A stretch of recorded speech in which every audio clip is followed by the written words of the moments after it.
նախարար, հարգելի ներկաներ, մեկնարկում ենք 2020 թվականի ներքին գործերի նախարարինքից հասարակական խորհրդի առաջին նիստը, սա նոր կարգով առաջին նիստն է եւ մենք նախապես ուղարկել ենք ձեզ օրակարգը, դուք ամուսնացել եք օրակարգի մասին, պետք է նաեւ նշեմ, որ մեր այս նիստը, ինչպես նաեւ հաջորդ նիստերը տեսած ձայնագրվում են եւ արձանագրվում են ուղիղ եթերով այս պահին հեռարձակվում է ներքին գործերի նախարարության YouTube-յան պաշտոնական ալիքում հակիչ ներկայացնեմ օրակարգը նախ ներքին գործերի նախարարի բացման խոսքը կլինի դրանից հետո ներքին գործերի նախարարը ներկայացնի նախարարության ռազմավարական միջոցառումների կատարման առաջընթացը դրանից հետո կլինի հարց ու պատասխան եւ առաջիկա նիստի օրակարգի որոշարկներ ունենանք կսպասենք նաեւ կլսենք նաև ձեր առաջարկները, նաև կսպասենք ձեր էլեկտրոնային փոստի միջոցով առաջարկներին։ Երևի թե սկզբի համար այսքանը պիտի նախարար խնդրեմ։ Նորից բարերիս հարգելի գործընկերներ, շատ ուրախ եմ բոլորի տեսնում ներքին գործերի նախարարությունում եւ նաև շնորհավորում եմ խորհրդի կազմում ընդգրկվելու կապակցությամբ, թե ձեզ եմ շնորհավորում, թե մեզ եմ շնորհավորում, որովհետեւ խորհրդի կազմում ներգրավելու համար բավական կարևոր չափանիշներով նախատեսված եղել եւ ես վստահ եմ, որ դրանից յուրաքանչյուրը նաեւ ձեզ ներկայացվող հասարակական կազմակերպությունները ունեն այնպիսի փորձառություն, որ մեզ թույլ կտա ընդհանրապես տարբեր թեմաներ քննարկելու միասին եւ հասկանալու թե ինչ լուծումներով ենք գնում առաջ։ Իհարկե կլինեն լուծումներ, երբ որ մենք կվերահաստատենք նախարարության կողմից արդեն իսկ որդեգրած քաղաքականությունը եւ ըստ այդմ կգնանք առաջ։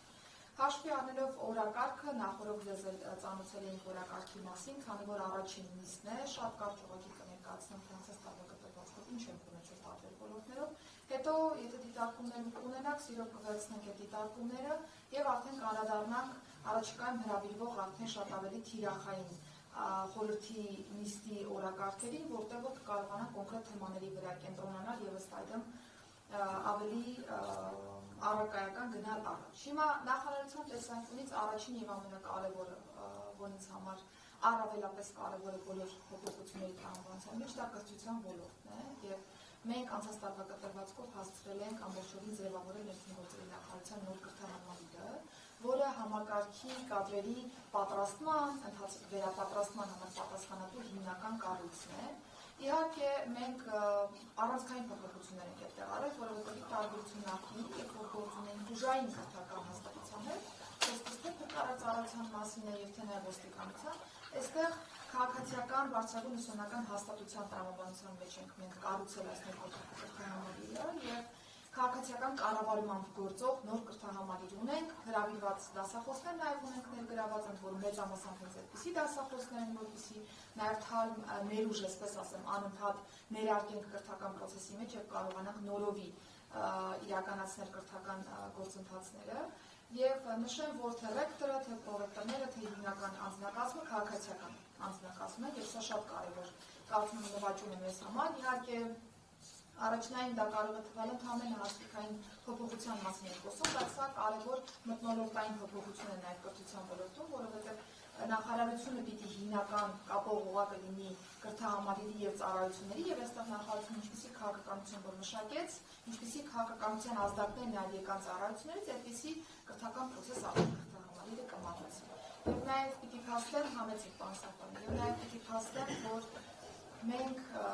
շուրջ 13,000 ծառայողի եւ աշխատողի կրթական process ենք ապահովել անցած տարվա կտրվածքով, որը համակարգի տեսանկյունից ուղղակի նախադեպություն ունեցող թիվ է,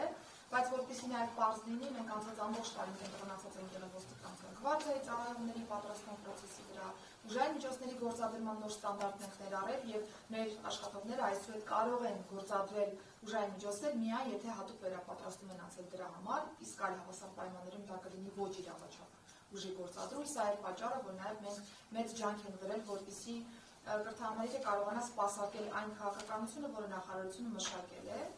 Նախարարության տեսանկյունից հաջորդ կարևոր ուղղությունը մարդկային ռեսուրսների կառավարումն է, որովհետև մենք հեռու ենք այն մտքից, որ մենք պետք է անընդհատ ինչ-որ պարտադրանքով վերապատրաստումներ ապահովենք մեր ծառայողների համար, մի միջազգային կառույցի օրինակը հետաքրքրի որևէ թեմա, այդ տրամաբանությամբ ուղղորդենք վերապատրաստումներ, կամ մենք այդ պահին հարմար կգտնենք այս թեման, այդ տրամաբանությամբ կվերապատրաստենք, պիտի լինի շատ հստակ ինստիտուցիոնալ հիմք, այսինքն մենք պիտի հասկանանք, թե ինչպիսի կարիք ունի մեր ծառայողը եւ ամբողջ տարվա կտրվածքով ինչպիսի վերապատրաստում պլան պիտի ունենա ծառայողը անցնելու համար, որպեսզի ոչ թե խնդիրները մենք տարեվերջին արձանագրենք եւ հասկանանք, թե հաջորդ տարվա կտրվածքով ոնց են լուծելու դրանք, այլ հնդհածս ամեն տարվա կտրվածքով փորձենք ինչ որ մի ծավալի խնդիր հասցեագրենք, ծածկենք դրանք եւ անցնենք մնացյալ խնդիրների լուծմանը կամ արդեն իսկ ունեցած նվաճումների ամրապնդման վրա շեշտը դնենք։ Սա շատ կարևոր է եւ արդեն համակարգի բոլոր ծառայողները տարեկան վերապատրաստման պարտադիր կանոն ունեն։ Սկսել ենք սկզբից բարեկային ծառայության տրամաբանության մեջ, որովհետեւ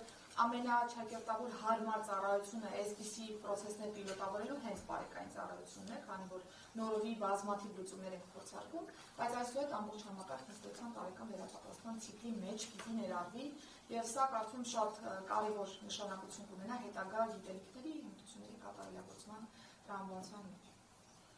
Ես կարևորում եմ նաեւ ոստիկանության մասով այն գլոբալ փոփոխությունները, որ մենք ունեցել ենք 2025 թվականի կտրվածքով, ձևավորվել է ոստիկանության գվարդիան, այսինքն 4 հենասյունային ուղղություններն արդեն ստեղում են, բայց ինչ խնդիր ենք մեզ համար արձանագրել եւ այս տարին ինչի վրա են կենտրոնանալու։ 4 հենասյունային ուղղությունները ունեն իրենց ֆունկցիոնալը, ունեն իրենց անձնակազմը, բայց կարևոր է, որ համակարգը աշխատի մի միասնական կառույց որպես, այսինքն յուրաքանչյուրը չդիտարկի իրեն որպես կոնկրետ ֆունկցիոնալ սպասարկող միայն, այլ 4 հենասյունային ուղղությունները կարողանան իրենց շատ սինխրոն աշխատել, ինֆորմացիոն փոխանակումները շատ ճշգրիտ կարողանան ունենան, որպեսզի արդյունքները շատ ավելի լավը լինեն։ Այս տարի հենց այս թեմայի վրա ենք առավելապես կենտրոնանալու, որովհետև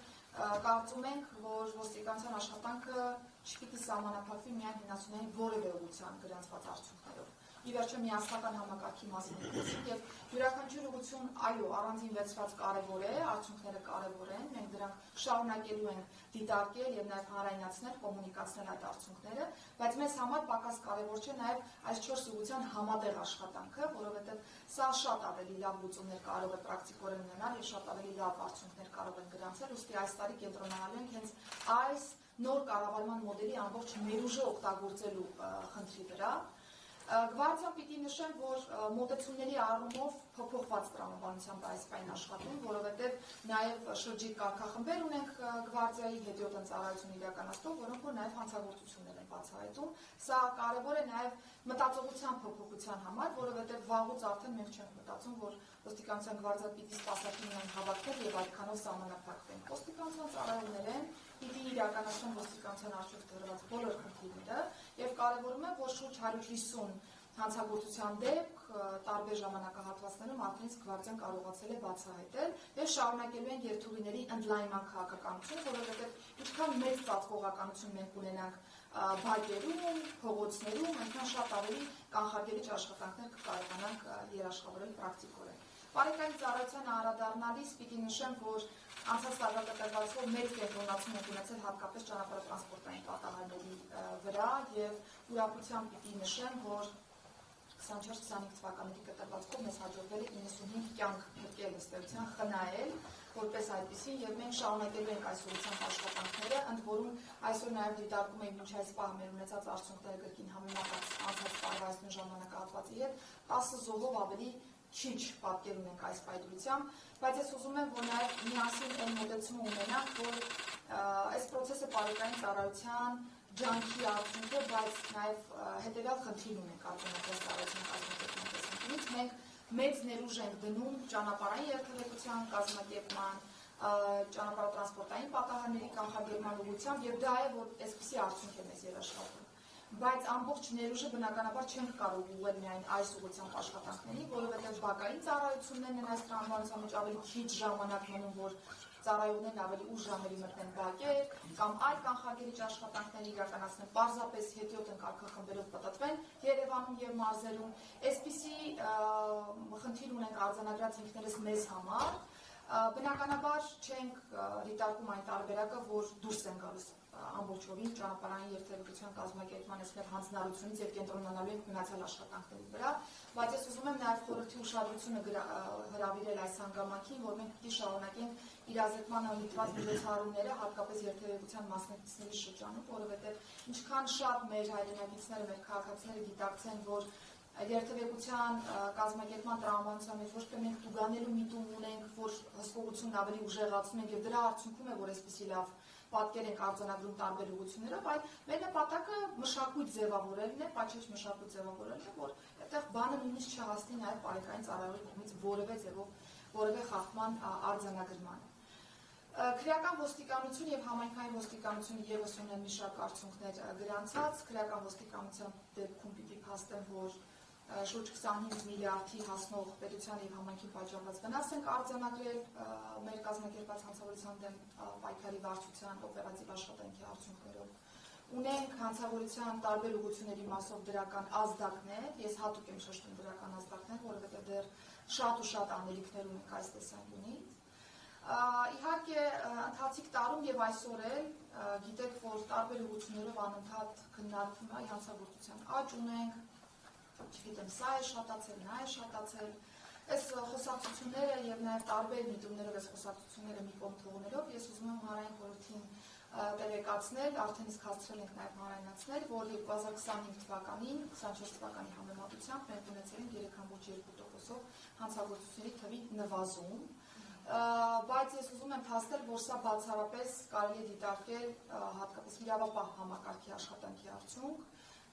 ինչու, որովհետև մենք շարունակում ենք նկատել, որ տարբեր դրվագներով ունենում ենք այնպիսի հանցագործություններ, որոնք այլ հավասար պայմաններում ուղղակի պիտի չհանգեցնեին հանցագործության կատարմանը, ելուր մնաց որևէ սպանության դեպքի կամ առողջությանը ծանր վնաս պատճառելու դեպքի, եւ երբ որ մենք ուզում ենք հետ գնալ ու հասկանալ խորքը հանցագործությունների, ուզած թե չուզած պիտի առերեսվենք այն թեմայի հետ, որ այո, կան դեպքեր, որտեղ որ ոստիկանական աշխատանքը կարևոր է, նկատի ունեմ ամբողջ օպերատիվ բլոկը, ոչ միայն ոստիկանությանը, որտեղ որ մենք իրականում երկարաժամկետ ինչ-որ պլանավորում ունենք, նախապատրաստություն ունենք, որտեղ ոստիկանական, այսինքն օպերատիվ աճքը կարող է հասու լինել այդ դեպքերը բացահայտելու տեսանկյունից, բայց մեր պրակտիկայում շատ են հանդիպում այնպիսի դեպքերը, երբ որ ուղղակի բռնության ինչ-որ պորտման արդյունքում վրա է հասնում առողջությանը ծանր վնասի պատճառում կամ սպանության դեպք, եւ այսպիսի դեպքերը, երբ որ անընդհատ մենք վերլուծում ենք, նկատում ենք, որ ընդհանրապես մի հայոյանքի կամ ինչ-որ չգիտեմ, ճանապարհը չզիջելու կամ հարբած վիճակում որևէ process-ի մեջ հայտնված անձանց կողմից ունենում ենք նմանատիպ ողբերգական դեպքեր։ Ուզում եմ հստակ արձանագրել, որ անկախ նրանից որևէ տեսանկյունից մասնագիտորեն, եթե մենք դիտարկում ենք, որ սա օրինակ ոստիկանական աշխատանքի արդյունքում կարող է կանխվել կամ այս դեպքը չէր կարող կանխվել, մեզ համար այս պատկերում ցանկացած դեպք համարվում է ողբերգական դեպք եւ մենք հենց այս տրամաբանությամբ ենք դիտարկում մեր ռազմավարական ավելի պլանավորումները, բայց պիտի անկեղծ լինեմ եւ ասեմ, որ ինչքան մենք գնում ենք ավելի խորքը իրադարձությունների, նկատում ենք, որ մշակույթի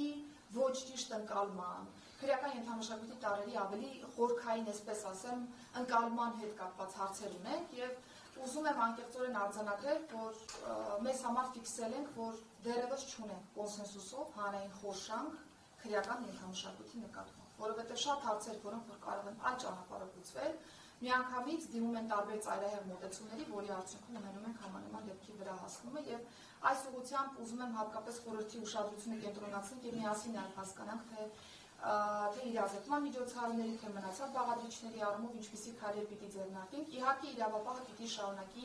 այս խումբ դրվագներով ավելի ուշադրություն ունենալ, մեծ ուշադրություն կենտրոնացնել եւ քրեական վարույթները առաջ տանել, անկախ նրանից, որ մենք ունենք ապացույցների հետ կապված հարցեր, անկախ նրանից, որ ունենք տարբեր հարթությունում, տարբեր մարմինների կողմից, տարբեր գնահատականների, տարբերման հետ կապված հարցեր եւ այսպես շարունակ, սա մեր խնդիրն է, մենք պիտի ներսում լուծենք ոստիկանության, շնչական մարմինների, դատախազության, դատարանների հետ կապված հարցերը, բայց ես ուզում եմ շեշտել, որ ոչ միշտ է, որ քրեական ենթամշակույթ հենց կրող խմբավորման մասնակիցն է այսպիսի հանցագործության մեջ ներգրավում, այլ մշակութային էֆեկտը կարելի ասել մեր հարությունում դեռևս չի արժանանում միանշանակ հասարակական պարսավանքի եւ սա նաեւ թույլ է տալիս մեզ պրակտիկորեն ունենալ տարբեր ողբերգական դեպքեր, կարևորում եմ, որ մենք այս ուղղությամբ պիտի շարունակենք նոր մոտեցումներ հատկապես որդեգրել, որպեսզի արդյունքները ռեալ լինեն եւ ոչ թե պետական քաղաքականության արդյունքում մենք նկատենք, որ այս կամ այն խումբ հանցագործությունները նվազել են, որովհետեւ բոլորս լծված ենք այդ խումբ հանցագործությունների բացահայտման ուղղությամբ, այլ գնալով կարողանանք նաեւ հասարակական ընկալումների վրա ազդեցություն ունենալ, որպեսզի պրակտիկորեն անկախ նրանից, թե որ մարմինը որ ուղղությամբ կոնկրետ տալու կենտրոնացնի իր աշխատանքը, մենք նկատենք կայուն նվազում որոշակի հանցագործությունների տեսանկյունից։ Սա է պատճառը, որ մենք շրջանառության մեջ ենք արդեն դրել հանցավորության կանխարգելման նոր ռազմավարությունը եւ ուրախ կլինեմ, եթե խորհրդի անդամները դիտարկեն այս ռազմավարությունը եւ առաջարկներ ներկայացնեն նաեւ ռազմավարական ծրագրում ներառելու համար, որովհետեւ անդրադարձել ենք բոլոր շերտերին, սկսած ընտանիքից մինչև պետական համակարգ, մինչև հասարակական ընկալում, որպեսզի հասցեագրեն բոլոր դերակատարներին եւ իրերը կոչենք իրենց անուններով, ըստ այդմ գնալով առաջ եւ պահանջելով նաեւ այդ բոլոր գործողությունների կատարումը ռելևանտ մարմիններից կամ ռելևանտ, այսպես ասեմ, սուբյեկտներից, որոնք որ ներգրաված են։ Կարճ խոսեմ միգրացիա եւ քաղաքացիության ծառայության մասին։ Տարին մեզ համար նշանակալից է եղել այն տեսանկյունից, որ Եվրոպական միության հետ վիզաների ազատականացման գործողությունների ծրագրի փոխանակում ենք ունեցել, այսինքն որպես հայկական կողմի գլխավոր բանակցող ստացել եմ Եվրոպական միության գործընկերներից գործողությունների ծրագիրը։ Շատ կարևորում եմ այս ծրագիրը, որովհետև սա նաև ցույց է տալիս Հայաստանի Հանրապետության հանձնառությունը մոտարկելու իր մոտեցումները Եվրոպական միությանը եւ այն բոլոր, այսպես ասեմ, մոտեցումները, որոնք կան եվրոպական տարածաշրջանում, միջազգային ստանդարտներին համապատասխան, դրանք բերելու Հայաստանի Հանրապետություն կամ շարունակելու բերել Հայաստանի Հանրապետություն։ Պիտի նշեմ, որ գործողությունների ծրագրում ներգրաված բոլոր միջոցառումները Հայաստանի Հանրապետության կառավարության բարեփոխումային օրակարգում են։ Այսինքն չկա որևէ մի միջոցառում, որ մենք պարտադրված կամ չուզենալով, կամ չդասելով դա որպես առաջնահերթություն ունենանք գործողությունների ծրագրում։ Սա շատ հստակ է, ուզում եմ հստակ արձանագրենք, եւ ուրախությամբ նաեւ պիտի փաստեմ, որ շատ ուղղություններով մենք ունենք դրական առաջընթաց, խոսքս հատկապես նախարարության մանդատի ներքո արկա պրոցեսներին է վերաբերում, նկատի ունեմ անձահաստատող փաստաթղթերի կենսաչափական համակարգի ներդրման աշխատանքները եւ պիտի նշեմ, որ 2026 թվականի աշնանը արդեն այս համակարգը ամբողջովին ներդրված կլինի Հանրապետությունում։ Ինչու է սա կարևորում որպես բարեփոխում, ինչու ուրիշ ոլորտների մասին չեմ խոսում նախարարության տեսանկյունից, որովհետեւ սա հիմնակարային նշանակություն ունեցող ոլորտ է եւ մեր մյուս գերատեսչությունների ռեֆորմները ածանցվում են հենց անձահաստատող փաստաթղթերի կամ ինքնությանը վերաբերող պրոցեսների ճիշտ կազմակերպումից, տեսնում եք օրինակ հայտարարագրման պրոցեսը, տեսնում եք առողջության ապահովագրության պրոցեսը, տեսնում եք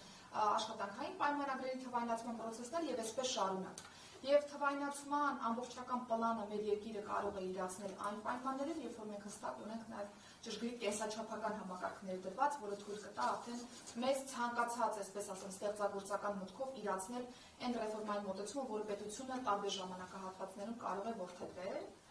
Կարևորում եմ այս տեսանկյունից նաև բնակչության պետական ռեգիստրին վերաբերող ռեֆորմերը, որտեղ սրանք շատ սինխրոն են աշխատում։ Եթե մենք չունեցանք մեր բնակչության մասին ճշգրիտ տեղեկատվություն, շատ դժվար է հետագայում նույն սոցիալական աջակցության տրամադրման թեմաներով ճիշտ առերեսվել հարցերին, խնդիրները դիտարկել խնդիր կամ չգիտեմ, դրանք արդեն դիտարկել լուծման հարթությունում եւ այսպես շարունակ եւ արդեն 2027 թվականի հունվարի 1-ից մենք ամբողջովին նոր բնակչության պետական ռեգիստր կունենանք, որն արդեն պետական քաղաքականությանը թույլ կտա տարբեր ուղղություններում նաև թիրախային որոշումներ կայացնելու հաշվի առնելով այն բազան,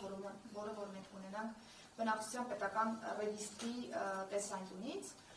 Նշեմ, որ հանրային ծառայությունների ընդհանուր բլոկի տեսանկյունից մի շարք թվայնացման աշխատանքներ են իրականացրել, բայց հիմնականում այս ոլորտը մենք տեսնում ենք ամբողջովին կամ մասնակի մասնավոր գործընկերոջը պատվիրակելու տրամաբանության մեջ, նույն կենսաչափական համակարգում ենք կարելի ասել կազմակերպչական ամբողջ բազան պատվիրակում ենք մասնավոր գործընկերոջը, իհարկե պետության սուվերեն տիրույթում գտնվող որոշումներ շարունակելու են մնալ ներքին գործերի նախարարության որոշման տիրույթում։ Սա կարմիր դիծ է, որը մենք որևէ դեպքում չենք անցնում, բայց դուք կտեսնեք 2026 թվականի աշնանը արդեն 180 աստիճանով տարբերվող ծառայությունների մատուցում մեր հանրությանը։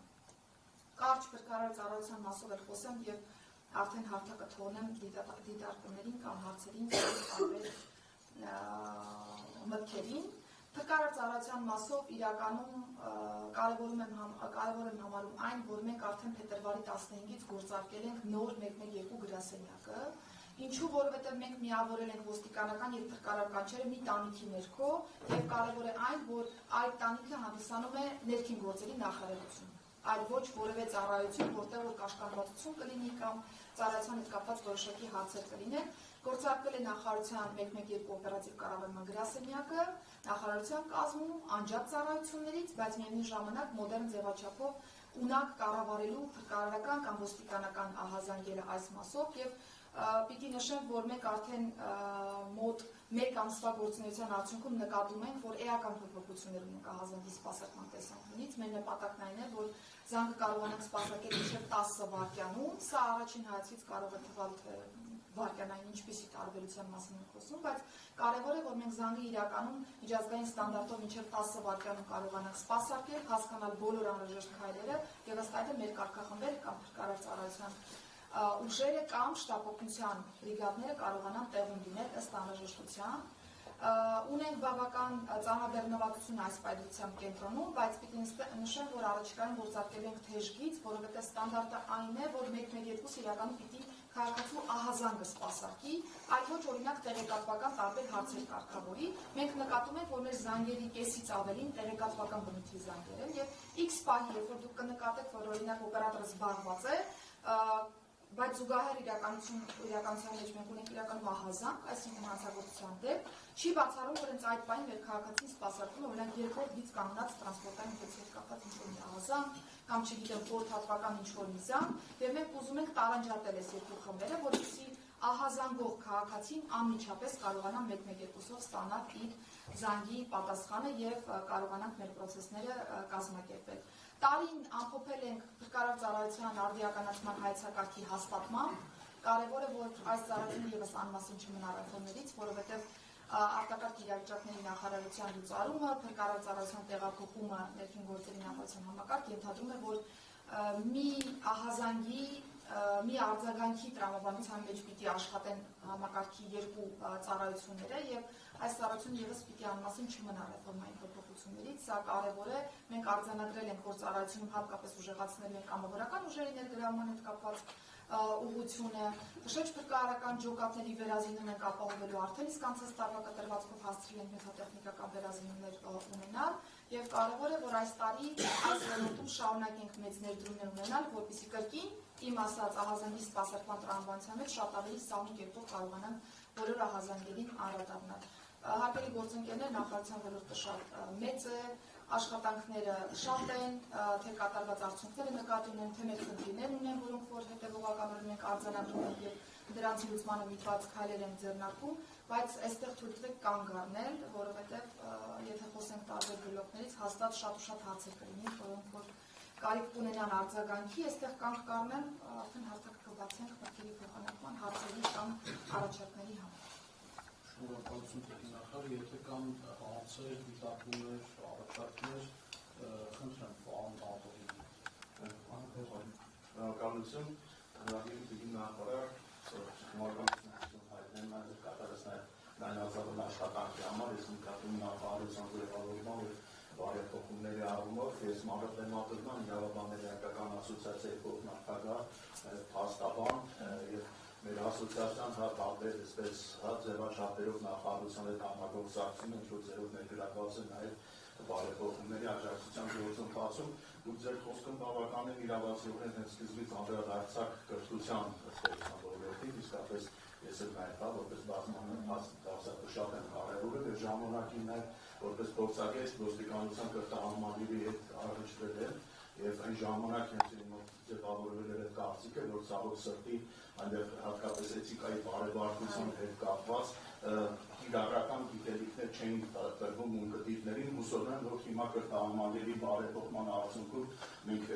այդպես պատմա-փիլիսոփայական առարկայից ավելի կիրառական առարկա ենք դարձել էթիկա, որովհետև ասենք պրակտիկի իրարորյա գործունեության մեջ ոստիկանական գործառույթները իրականացնող ոստիկանին ավելի քիչ կարող են ասենք թե կանտի կամ այլ հայտնի փիլիսոփաների կարծիքներ հետաքրքրեն էթիկայի մասին, քան այն ինչ որ պահանջվում է ստեղծության առօրյա գործունեության մեջ եւ իսկապես կուզեի եւս մեկ անգամ ընդգծել առավել կիրառական գիտելիքների եւ հմտությունների տրամադրումը եւ բացի դրանից դուք նաեւ անդրադարձաք ուրեմն քրեական ենթամշակույթի տարածվածությանը մեր հասարակությունում ցավոք սրտի այդ մշակույթի որոշ տարրեր նկատելի են նաեւ պետական կառավարման համակարգում ոստիկանություն քննչական մարմիններ դատախազություն եւ ես որպես պրակտիկ աշխատող փաստաբան նաեւ առօրյա ռեժիմով թե ոստիկանության թե քննչականի թե դատախազության հետ առնչվում են եւ նկատում են որ այդ շփման կուլտուրան պետական պաշտոնյաների մոտ շատ կազմում է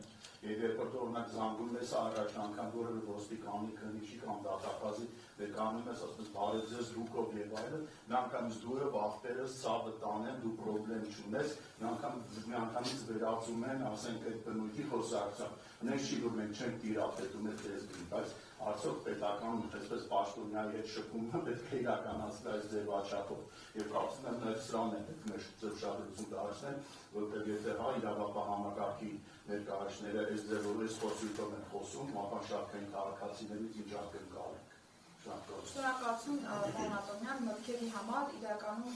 միասին ենք նաև բավական երկար աշխատել հատկապես հակակոռուպցիոն ոլորտ, մնացած ոլորտներ, շնորհակալություն դիտարկումների համար, գիտեմ, որ թեմաները ձեզ համար կարևոր են։ Ես ասեմ, որ կրթահամալիրի ձևավորմամբ իրականում մենք հենց այդ նպատակն ենք դրել, որ տեսական գիտելիքները տեսական գիտելիք, դա պիտի լինի, մենք չենք կարող բացառել։ Այո, բայց ոչ ոստիկանի աշխատանքին ոչ համապատասխան ծանրաբեռնվածություն ունենալով։ Դրա համար մենք տեսական հատվածը թողել ենք, բայց ավելի շատ կենտրոնացել են գործնական հատվածի վրա, որպեսզի մեր ծառայողները պրակտիկ օրինակով հասկանան, երբ որ ասում են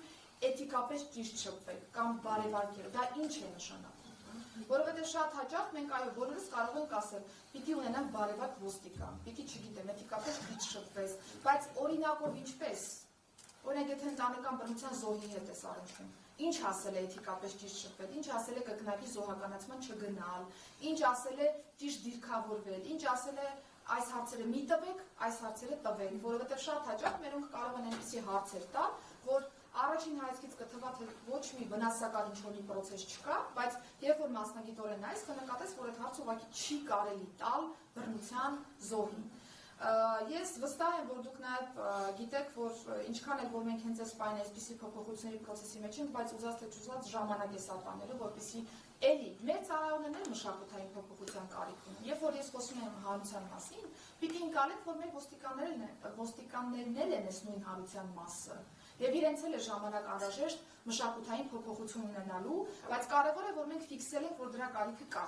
Եվ կրթահամալիրը հենց այս տրամաբանությամբ անընդհատ իր process-ները փորձում է զարգացնել, իր process-ն ավելի հետաքրքիր դարձնել մեր ծառայողներին, որովհետև վստահ եմ, որ գիտեք, նախորդ ժամանակահատվածում կամ չգիտեմ, նախորդի երբ որ կրթահամալիրի մոտեցումները չկային, մեր ծառայողները ո՞նց էին վերաբերում այս վերապատրաստներին։ Ուղղակի ֆիկտիվ մասնակցություն, որտեղ որ ընդհանրապես կարիք չկա նոր գիտելիք ձեռք բերել, իրենք ամեն ինչ գիտեն,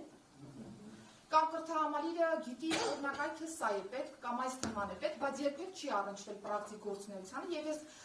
ցավով եմ արձանագրում, որ օրինակ երբ որ մենք ոստիկանության զորքերին անցած տարի վերապատրաստում ենք, որ շանս տանք նշանակելու ոստիկանության գվարդիան, մենք ծառայող ունենք, ով չգիտեր ինչ ասել է ձեռնաշղթա։ Չէր տեսել ձեռնաշղթա, որովհետև նախորդ ժամանակահատվածում մենք այս կրթության թեմային այդքան լուրջ չենք վերաբերել։ Մենք մտածել ենք, որտեղ ոստիկանն է սա առաջադրանքը, մի հատ հրամանատարը հրաման կտա, ինքը իդեալական կկատարի։ Դրա արդյունքում է, որ նաև մենք ուժային միջոցի գործադրման ստանդարտի մասին երբեք չենք խոսել։ Ասել ենք, թե բերման ենթարկելա, ինչ որ մի ձևով վստահաբար այդ բերման ենթարկելը մեր ծառայողը կանի։ Մի քիչ լավ, մի քիչ վատ, անցնելով, մի քիչ չանցնելով, բայց այս ամեն ինչը ենթադրում է ստանդարտ օպերացիոն պրոտոկոլ մեր ծառայողի համար։ Ինքը A-ից մինչև Z պիտի իմանա ինչը ոնց անի, ինչին ոնց մոտենա, եւ ես ցավով եմ ասում, որ մենք նոր ենք գիտակցում կրթության կարևորությունը ոստիկանական աշխատանքի տեսանկյունից եւ կարևորում է, որ մենք ռեֆորմերի օրակարգում հենց այս ունենք որպես համակարգի շարժիչ ուժի համար անհրաժեշտ կենտրոնական, այսպես ասեմ, դերակատարում ունեցող թեմա, էլի տարիներ պետք կգան, ժամանակահատված պետք կգա, բայց եթե մենք չսկսենք այս թեմայով զբաղվել, չհարերեսվենք այս խնդրի հետ, հաջորդ տարի էլ նույն բանը կարձանագրենք, մյուս տարի էլ կարձանագրենք, 10 տարի հետո էլ նույն բանը կարձանագրենք։ Այնպես որ լիարժեք համաձայն եմ եւ պատրաստ եմ նաեւ համատեղ դիտարկելու այն բոլոր կրթական մոդուլները, որոնք որ կա այս պայն կրթահամալիրում, եթե կարողանանք վերանայման առաջարկ ստանալ սիրով, անընդհատ փորձում ենք վերանայել եւ նաեւ սցենարների վրա հիմնված process-ներ կազմակերպել։ Ինչ վերաբերում է քրեական ենթամշակույթին, նորից ես խոսում եմ ընդհանուր հարության մասին, հետեւապես նաեւ ոստիկանների նկատմամբ։ Ես էլ եմ արձանագրում, որ տեղեր կան, որտեղ որ այո, կամ մեր ծառայողների հետ են դուք չպահելով շփվում, կամ հակառակը մեր ծառայողն է դիմացից ստանալով նորմալ ռեակցիա, այլ կերպ է մտնում խոսակցության մեջ, սա շատ կարևոր պահ է, որ կարողանանք ֆիքսել, սա ֆիքսված է, վերապատրաստումները հենց այս տրամաբանության մեջ մենք փորձում ենք ավելի խորքային իրականացնել, տարեկան վերապատրաստումը հենց այս տրամաբանությամբ ենք աշխատացնում, որ եթե տարվա կտրվածքով մենք ունեցել ենք արձանագրած որոշակի թերություններ, կլինի կարգապահական հանձնաժողովով խախտումների ֆիքսում, կլինի քաղաքացու եկած բողոք, թեժգից եւ այլն, մենք տարվա կտրվածքով հենց այս թեմաների վրա ենք աշխատում, բայց օրինակ ինչ ենք արել բարեկային ծառայության օրինակով, որ ընկալելի լինի, որ մենք այն համոզմունքը չունենք, որ միանգամից վերցնելու ենք մոտ մի քանի հազար, այսպես ասեմ, անձնակազմ ունեցող ծառայության եւ մի տարվա կտրվածքով ամբողջը ապահովելու։ Չէ, Երևանի գունդը մոտ 700 ծառայող ունի այս պահի դրությամբ եւ մենք զտել ենք շուրջ 30 անձի ենք հավաքել, ովքեր որ մեր պատկերացված տրամաբանության մեջ ունեն այն գիտելիքներն ու հմտությունները, որոնց վրա որ կարելի է զարգացնել, աշխատեցնել եւ իրենք կարող են շփման դեսպաններ հանդիսանալ գնդում։ Իրենց օրինակով վարակելով մնացած ծառայողներին, փորձելով իրենց դաշտ բերել, ես ինձ խոստացել եմ, որ ամեն մեկը գոնե 5 ծառայողի կբերի այդ տրամաբանության մեջ եւ կարծում եմ այս էֆեկտով դոմինոյի կկարողանանք շատ ավելի լավ արդյունք ունենալ, քան անընդհատ այդ դասախոսական սենյակում նստենք, ասենք սա է կարելի, նա է կարելի։ Եթե դու տեսար, որ քո գործընկերը կողքդ նստած այդպես է վարվում եւ այդպես ճիշտ է գնահատվում, ախրախուսվում է դրա համար, վստահ եմ, որ եթե ոչ այս տարի, հաջորդ տարի հաստատ կարգախմբի մյուս ծառայողը կվերադասավորվի այս տրամաբանության մեջ։ Շնորհակալություն դիտինախարար մանրամասն ներկայացուցիք ներքին գործերի նախարարության ստորաբաժանումների աշխատանքի կարճ հանցագործությունների կանխարգելման եւ բացահայտման հետ կապված հնարավոր է ներդրվի խրախուսման մեխանիզմ հայ քաղաքացիների համար։ Ճիշտ ասած, գլոբալ այդ թեմային անդրադառնալու ենք ռազմավարության նախագծում, որովհետև մտածել ենք ոնց անենք, որ ինչ-որ մի մեխանիզմ լինի, չեմ կարող այս բանը վերջնական ասել լուծում, որովհետև փորձառությունները տարբեր են, երկրներ կան, որոնք որ ընդհանրապես չեն խրախուսում, բայց կա գիտակցություն հանրության մոտ, որ եթե կա հանցանք, դրա մասին պիտի իրավապահ տեղակ լինի, բայց այո, դեպքեր կան, երբ որ խրախուսում են, այս ուղղությամբ մտածում ենք, եթե առաջարկներ ունենանք, սիրով կլսենք նաև այդ առաջարկները, բայց ասեմ, որ դիտարկում ենք նաև հետևյալ տարբերակը, որ քանի չենք անցել այդ մշակութային փոփոխությանը գիտակցական մակարդակում, մտածում ենք ներդնել ավելի լայն կազմով անանուն հանցագործության մասին հաղորդումների ներկայացման հարթակ, այս պայմանությամբ մենք ունենք ազդարարի կետը, որտեղ որ հիմնական կոռուպցիոն հանցագործություններ են ներկայացվում, բայց միգուցե ճիշտ կլիներ մեծացնել այս նմանատիպ պլատֆորմի գործունեությունը եւ ցանկացած հանցագործություն թողնել, որպեսզի հարթակով ներկայացվի, բայց այստեղ էլ թե ռիսկային կոմպոնենտը կա, որ անընդհատ սա կդառնա ուղղակի բամբասանքի մակարդակի խոսակցությունը որպես օպերատիվ ինֆորմացիա ներկայացնելու եւ դա հարթակով ներկայացնելու հնար կլինի, հա, այսպես ասեմ, բայց պիտի մտածենք, որպեսզի մեր քաղաքացիներին ավելի շատ բերենք մեր դաշտ, մինչև կհասնենք այն վերջնական մշակութային փոփոխության նպատակին։ Ողջույն բոլորիս, ստան որ այսօր խաղատառնալ պետության եւ կազմակերպության միջև ոչ միայն դիների բարձրացման հարթակ, այլ նաեւ լուծումներ գտնելու հարթակ, ու հանրադառնում նախին մի քանի 3 հարցն առանձնացրել, առաջին հարցը վերաբերում է նրան, թե ինչպես է նախարարությունը պատկերացնում հասարակական խորհրդի իրականացությունը որոշումների վրա, արդյոք կա մեխանիզմ, որպեսզի խորհրդի առաջարկները ոչ միայն քննարկվեն, այլ նաեւ դառնան կոնկրետ քաղաքականությունների կամ բարեփոխումների հիմք, երկրորդ հարցը վերաբերում է որ գլում է ոստիկանների պոլիկամերի ամբողջական ներդրումը, քանի որ այս պահին եւ համայնքայինում եւ կվարտիայում սննդիրը առկա է, եւ վերջին հարցս հետեւյալն է, վերջին տարիներին ոստիկանության համակարգում իրականացվել են բազմաթիվ բարեփոխումներ, բայց եթե փորձենք մեկ պարզ չափանիշով գնահատել, ինչպես պետք է հասկանանք, որ ոստիկանության բարեփոխումները իսկապես հաջողվել են, որն է այն 3 չափելի ցուցանիշներից, եթե զանազանել համար նախարար, որոնց որ նախարարությունը պատրաստ է գնահատել իր աշխատանքների հաջողությունը առաջիկա տարիների համար։ Շնորհակալություն պարոն Ավետիսյան հարցերի համար։ Խորհրդի մասով ես ասեմ իմ ընկալումը, հա, ինչքան անունը լինի խորհուրդ, կամ ես ինձ նաև երիտասարդական խորհուրդ ունեմ, կամ քաղաքացիներից եկող ազդակներ, եթե նախարարությունը պատրաստական չեղավ տարբեր հարցեր քննարկելու, ինչ անունով ուզում եք եկեք կոչենք այդ կառույցները, նախարարությունը չի քննարկելու այդ առաջարկները կամ կքննարկի, հետո մի լղոզած պատասխան կուղարկեն։ Բայց մեր հանձնարարությունը հետևյալն է, որ մենք օգտագործելու ենք ցանկացած ռեսուրս, ցանկացած ներուժ այս բարդ ժամանակահատվածում, երբ որ մենք ռեֆորմային բավական մեծ դաշտ ենք բացել նախարարության տեսանկյունից եւ դրանով ավելի մեծ պատասխանատվություն ենք ստանձնել հաջողելու, չհաջողելու, ժամկետներում անելու, չանելու, մենք պատրաստ ենք ցանկացած, այսպես ասեմ, հարթակով քննարկելու այդ հարցերը եւ գալու որոշումների։ Խորհուրդը ձևաչափերից մեկն է եւ ես պատահական չնշեցի, որ հանցավորության դեմ պայքարի ռազմավարության նախագիծը կա եւ ես ուրախ կլինեմ, եթե մենք խորհրդով կարողանանք բլոկային քննարկումներ իրականացնել ռազմավարության տեքստի եւ դուրս բերել նաեւ լուծումներ եւ ընկալումն էլ պարզ կլինի, թե հանցավորության դեմ պայքար ասելով մենք ինչ նկատի ունենք, որովհետեւ շատ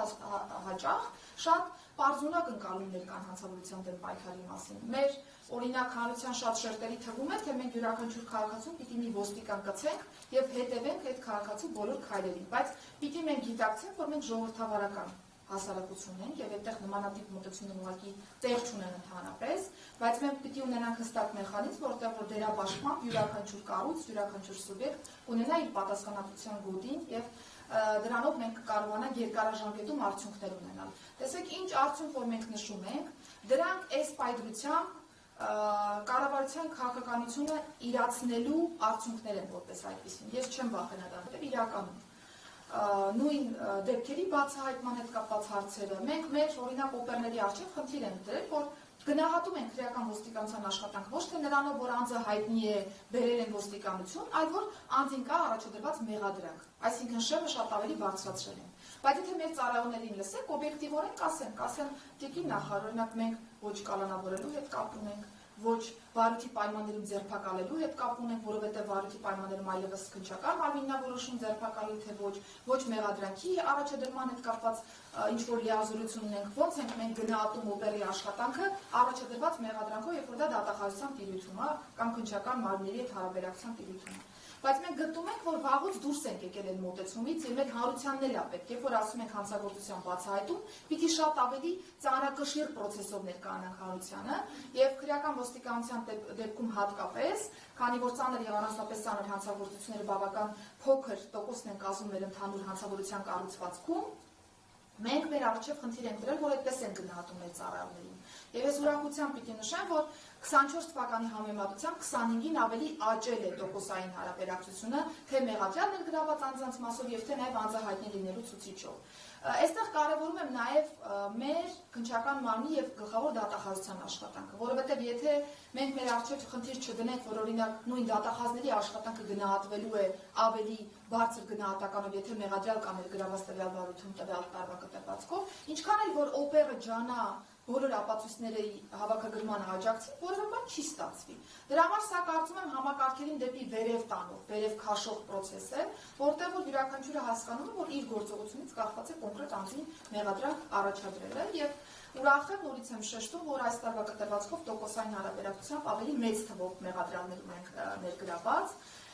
բայց բնականաբար տարվա կտրվածքով շատ են լինում քննադատությունները, բռնեցիք, բաց թողեցիք եւ այլն գալով մեր լիազորություններին նորից եմ ուզում շեշտել, որ ոստիկանությունը կարողանում է ձերբակալել անձին միայն անմիջականորեն ծագած կասկածանքի հիմքով, այսինքն այդ պահին, եթե կա հանցագործության կասկած, այդ պահին կարողանում ենք ձերբակալել, բայց հենց քրեական վարույթ է նախաձեռնվում, որոշումը բաց թողնելու, ձերբակալելու դրանք չեն գտնվում այլևս նախարարության տիրույթում, քննչական մարմնի մեր գործընկերներն են պատասխանատու դրա համար եւ արդեն մնացած փուլերի համար դատախազության գործընկերները, բայց սա այն մասնագիտական արձագանքն է հարցում։ Մենք կենտրոնանում ենք հանրային կարիքի վրա, որովհետև մեր հանրությունը ուզում է տեսնել կոնկրետ հանցագործության բացահայտում եւ մենք այս տրամաբանության մեջ փորձում ենք համախմբել մեր ուժերը, բոլորիս համար նույն առաջնահերթությունները ֆիքսել, կհամաձայնեք, որ սա դժվար խնդիր է, որովհետև դատախազության համար կարող է օբյեկտիվորեն տարբեր խումբ հանցագործությունների դեմ պայքարը կամ ֆունկցիոնալի տեսանկյունից այլ հարցերը լինեն առաջնային կոնկրետ տարվա կտրվածքով, մեզ համար այլ խումբ հանցագործությունները կարող են լինել,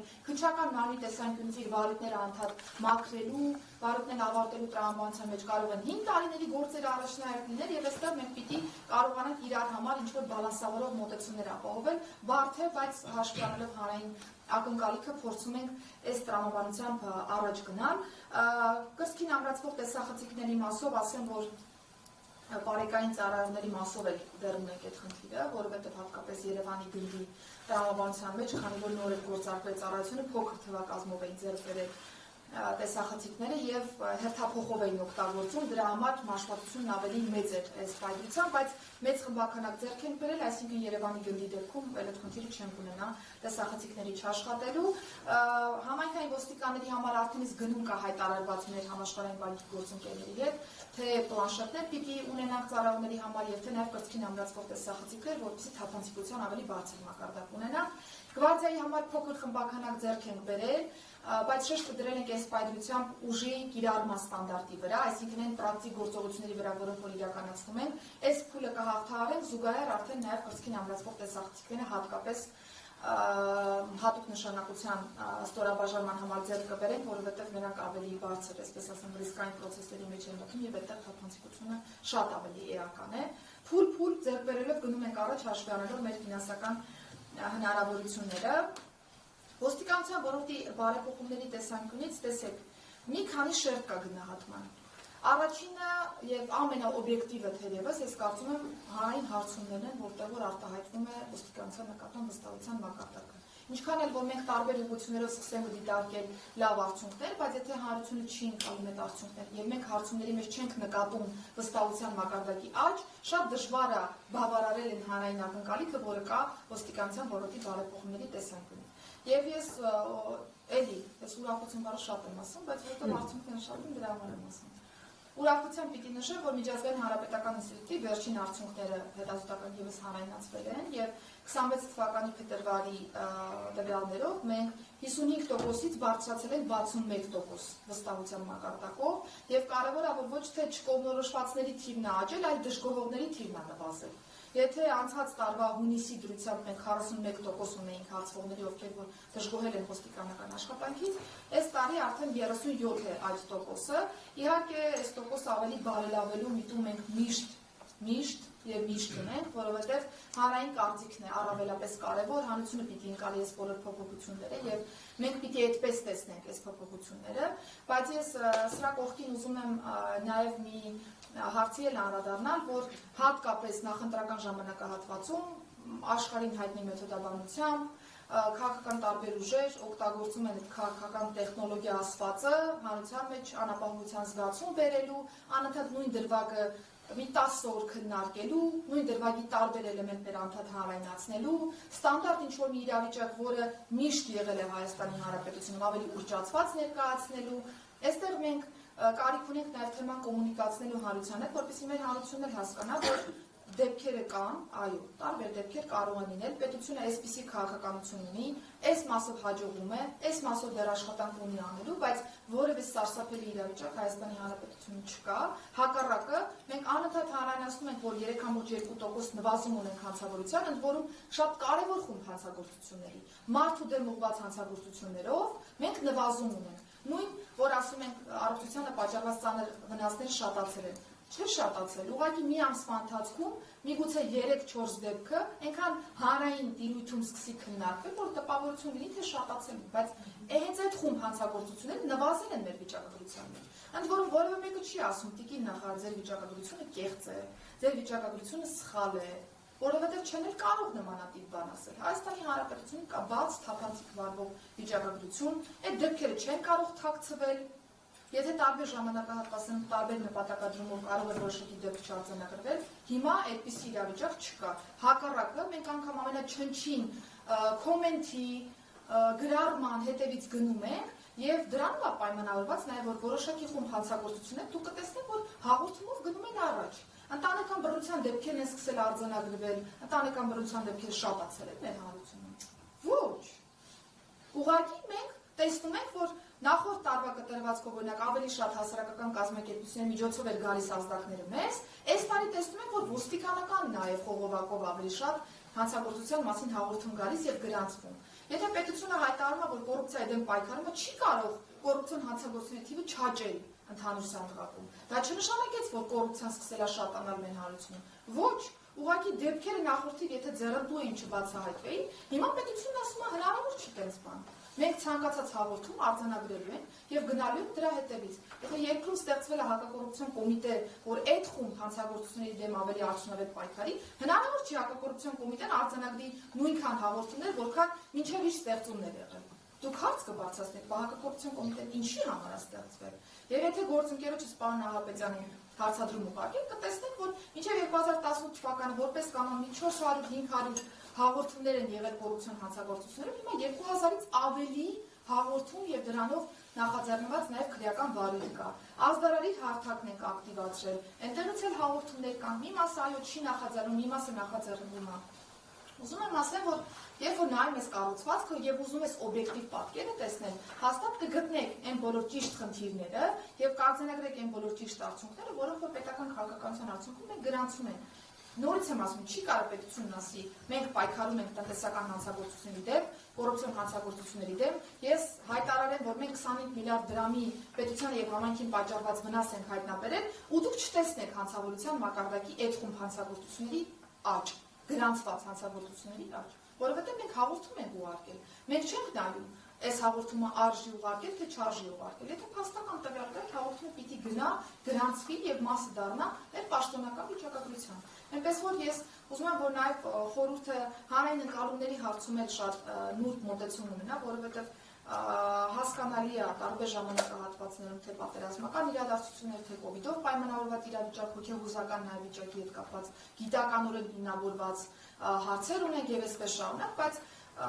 մենք միշտ գնացել ենք վալիդ ինֆորմացիա հանրությանը մատուցելու ճանապարհով։ Կա խնդիր, այդ խնդիրը չենք թաքցրել երբեք։ Ես չեմ թաքցնում, որ ոստիկանները էթիկայի եւ բարեվարկության հետ կապված խնդիրներ ունեն։ Չեմ թաքցնում, որտեղ այդ խնդիրը կա, եւ չեմ թաքցնում, որ վաղը չի լուծվելու այդ խնդիրը ամբողջովին։ Բայց այսօր մեխանիզմը դրված է, որ այդ խնդիրը առաջիկա տարիներին մենք հիմնովին կարողանանք լուծել, ամեն տարին տարվա վրա կարողանանք նոր արդյունքներ գրանցել։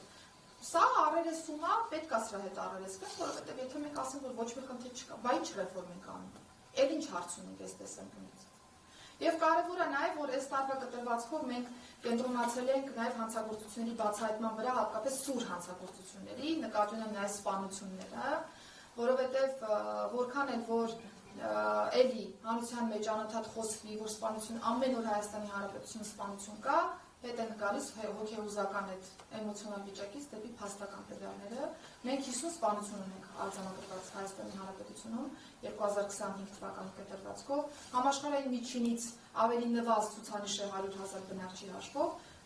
Տեսնում եք ինքներդ, որ ամեն օր սպանության մասին չենք կարող խոսել, բայց այդ 50 դեպքն էլ, երբ որ մենք զտում ենք, տեսնում ենք, որ շատ քիչ են այն դեպքերը, որտեղ իրականում կազմակերպված որևէ սպանության հետ գործ ունենք, մնացածը սպոնտան տարբեր իրավիճակներով պայմանավորված առաջացած դեպքեր են, բայց էլի 50 սպանության դեպքը առանձին վերցված մեզ համար ողբերգական դրվագներ են, եւ մենք պիտի գնանք դեպի խորքը այդ դեպքերը, չպիտի ասենք, այ ամոթ է խոսենք, որ հոգեկան առողջական վիճակի հետ կապված խնդիր ունեցող անձն է կատարել հանցագործություն։ Ոչ, մենք որևէ մեկին պիտակավորելու նպատակ չունենք, բայց եթե մենք չխոսենք, որ օրինակ աճել են այդ խումբ անձանց կողմից կատարված հանցագործությունները եւ չգնանք խորքը, չհասկանանք, ահա մենք խնդիր ունենք այս մասով։ Կարող է ընտանիքը չի բարձրաձայնում այս թեման, կարող է տարել են բուժմաշուտ են դուրս գրել եւ այսպես շարունակ։ Մենք չենք կարող խորքային ինչ որ ինստիտուցիոնալ լավ լուծման գանք։ Պիտի այդ դեպքերը քննարկենք։ Այո, պիտի քննարկենք, հասնենք ոստիկանի խնդիր կա, պիտի արձանագրենք, որ ոստիկանի խնդիր ա եղել։ Անպուտության հարց կա, թող արձանագրվի անպուտության հարց կա։ Ես որևէ ոստիկանի, եթե կա ծառայողական սխալ, պաշտպանելու տրամադրվածություն չունեմ այս տեսանկյունից, հա, բազմաթիվ սխալներ կարող են լինել, բայց եթե սխալը հանգեցրել է որևէ հանցագործության, այստեղ միանշանակ ռեակցիա է լինում։ Հուսով եմ, ձեր բոլոր հարցերին պատասխան։ Շնորհակալություն, մենք այստեղ հերթագրվածներ ունենք պարոն Խոշուզյանը եւ պարոն Անտոնյանը, հետո անցնենք այստեղին, բայց պետք է խնդրեմ 12-ից սկսած արդեն նաև անցնենք առաջարկները։ Ես կարճ կխոսեմ։ Ես էլ կարճ կասեմ, նախ Մամիկոն Խոշուզյան, ցանկանում եմ տիկին նախարար շնորհավորել ձեզ եւ մեր կանանց այս միամսյակի կապակցությամբ։ Միամիջ չէ, դուք մի ամբողջ տարի եք մեր սերը, ջերմությունը եւ ամեն ինչ առանձին անհնարին է։ Տիկին Սարգսյան, շնորհակալություն եմ հայտնում ձեզ, անցած 3 ամիս առաջ, թե 4 ամիս առաջ Նարեկի միջոցով մենք հաստատեցինք առաջարկի հիշեք ասել էի առաջարկությունս Դավիթաշենի կամուրջի վերջնաթափման հետ կապված, պարոն Սարգսյանն հետ 1.5 ժամ կարելի ասել մեծ երկարատև ճակատամարտից հետո այդ աջ կողմում չկայանելու Վաղաշան փողոցի չկայանելու արդյունքում 25 րոպեանոց խցանումը դարձավ 5 րոպե եւ կարծում եմ այսօր բոլորը դա տեսնում են։ Առաջարկած հետևյալն է, մենք հասարակական խորհրդի անդամները, այսինքն ես տարիներ շարունակ ոստիկանական կրթահամալիրում քննական հանձնաժողովում եմ, որպես հասարակական խորհրդի անդամ, նաև քոլեջի եւ դերակայի համար։ Առաջարկում եմ, որ մեզ ներառեք նաև հասարակական խորհրդի անդամներին, բարեկային, նաև ատեստավորումների հետ կապված որպես ներկայացուցիչներ, խորհրդի անդամներ, ինչպես նաև այնտեղ կար բարեկներներ, ատեստավորումներ եւ ստացիոնարը գվարդիան մի խոսքով ամենին հավատացեք ավելի լավ դեսպաններ, քան այս խորհուրդը կարող է ներկայացնել, իրոք եւ ավելի թափանցիկ, իրոք Նարեկն շատ օպերատիվ ամես հետ աշխատում, ավելի արագ տեղեկատվությունը եւ գանգատների առումով եւ մնացած տարբեր իրավիճակներում մենք կարողանանք ձեզ հաստատ ավելի հասանելի դարձնել ամեն ինչ եւ նաեւ ոչ թե մամուլից կտեղեկանան օրինակ տարբեր իրավիճակներ, այլ խորհրդից ներկաները իրար հետ էլ արդեն կոմունիկացվեն ու կարողանանք իրար փոխանցել, հանայվ կստացվի այնպես, որ բոլորս կաշխատենք միասին։ Դա առաջին որպես առաջարկ եւ երկրորդը ցանկանանք, որպեսզի առաջկա նորություններն են եւ այստեղ էլ կարծում եմ, որ մենք ճիշտ կլինի ինչ-որ կարգավիճակ ունենանք, առաջարկում եմ ձեզ, եթե հնարավոր է, մեզ տրամադրեք վկայականներ հասարակական խորհրդի անդամության եւ մենք կարողանանք նաեւ ինչու՞ չէ շատ դեպքերում պաշտպանել ոստիկանների իրավունքները, որովհետեւ ոստիկանների իրավունքները կարծում եմ այդ առումով նրանք ավելի խոցելի են լինում եւ շատ դեպքերում իրոք շատ բաներ չեն կարողանում ապացուցել եւ կարող է նաեւ կառավարականության ընդհանուր հասնում է կառավարական քննություն եւ համակարգից հեռացնում առանց տարբեր իրավիճակներում որից մեկը այսպես ասեմ դες ոստիկանին օգնության չի հասնում եւ ամեն ինչը կոպիտ ասած լուծվում է տարբեր մթնոլորտներում, բայց բուն ոստիկանի դեպքին է ջարդվում, այսպես ասեմ, մնացած ամեն ինչ։ Առաջարկում եմ, եթե հնարավոր է մեզ հենց Հայաստանյան ներքին գործերի նախարարության կողմից ունենանք նաև դիտորդի կարգավիճակ,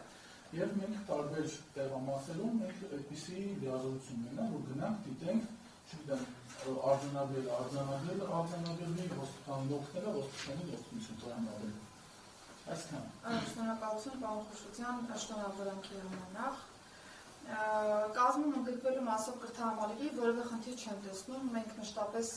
հայտարարություններ ենք ունենում ներգրավման հետ կապված, բայց կրթահամալիրի տեսանկյունից հատկապես որևէ